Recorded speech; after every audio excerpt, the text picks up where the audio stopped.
Okay, I want to do a follow-up on the ship-to-shore lubricant that we tried. We've got two Glock 19Xs in these little chassis, and they get really dirty in here. So I applied the ship-to-shore to this one, and not to this one. I already took it out of the chassis. So the idea being,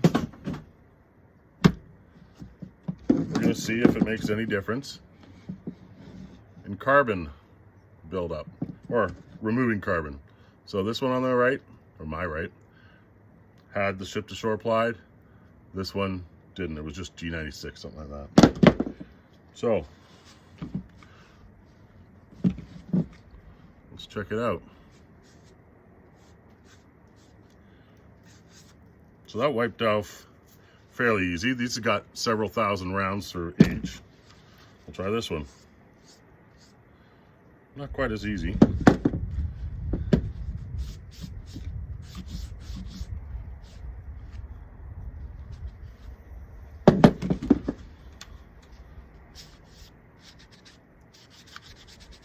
Let's go. I don't have any lube or anything on this paper towel. It's just dry.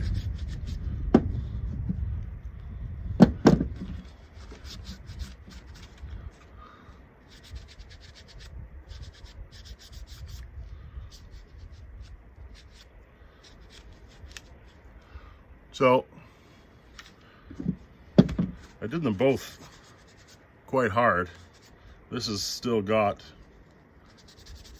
a fair amount of carbon fouling. This has a little, but not much.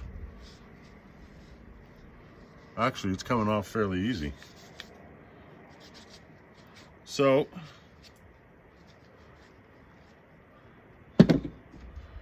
I would say this ship-to-shore stuff works pretty good at reducing carbon fouling. This is on the exterior. I'm going to take them apart and look on the inside, see if one cleans up better than the other. But this is obviously, these are pretty smooth.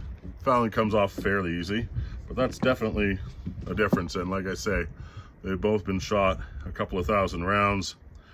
I wanted to leave them for a while to get them nice and dirty. They function fine. All right, I'll take apart the internals and we'll see what happens.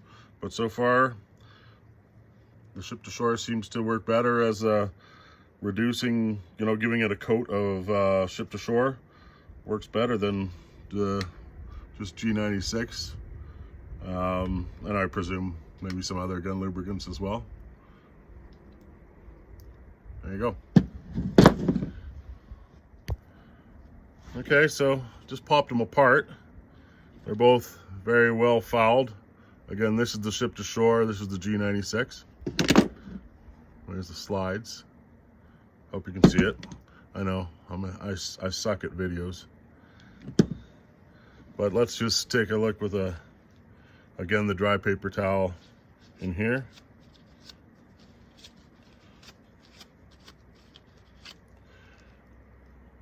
Good wipe. There's still some residue here. I mean, there's lots of residue. And we'll see what this one does.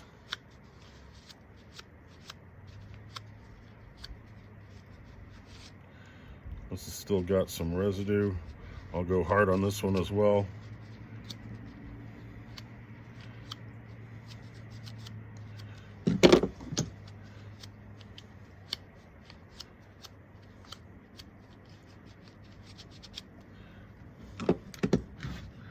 So inside, ship to shore, a little bit less fouling collected. It definitely seems to slide off a little easier.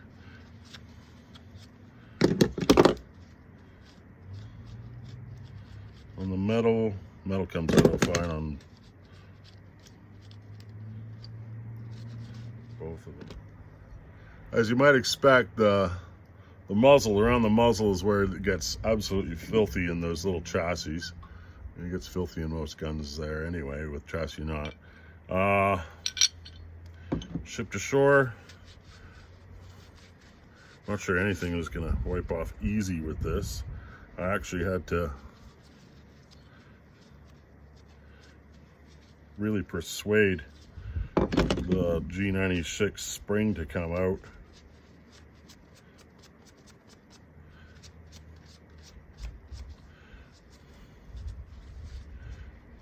It was so gunked on there. Alright. So this has got a little bit of the fouling out.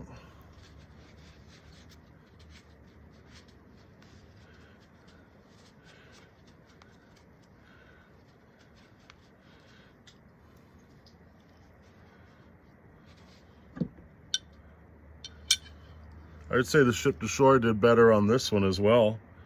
There's not as many of these hard carbon deposits here. But I don't think anything is going to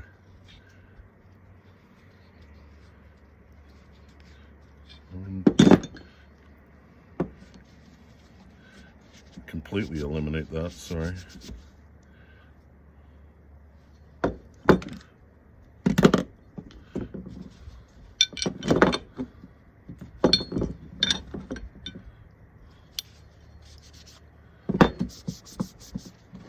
So, probably can't see this. So, yeah, I would say Ship to Shore definitely reduces some of the carbon fouling. Now, these are really fouled guns, so like I say, I didn't expect perfection, but I bet if I hadn't let these build up, if they had only been, say, a few hundred rounds apiece, I bet this would have wiped off clean with just a dry paper towel fairly quickly. Anyway, there you go. Our final comparison is going to be with the screws. These little screws that are on the top of this, they're kind of crappy little screws. They rust, you get a raindrop on them and they rust. So this one here on the right, it's got a tiny little bit, a little rust. You can see a little bit. This one doesn't have any rust, doesn't look like. And this is the Ship to Shore on the right. And on the left, G96, obviously quite a bit more rust. Now I obviously try not to let the firearms get rusty, but we are on the west coast here and things get wet all the time. So if you're not super on top of it, you get a little rust, especially on maybe fasteners like this. Anyway, that's kind of an interesting comparison. I really didn't expect to see that, but there we go.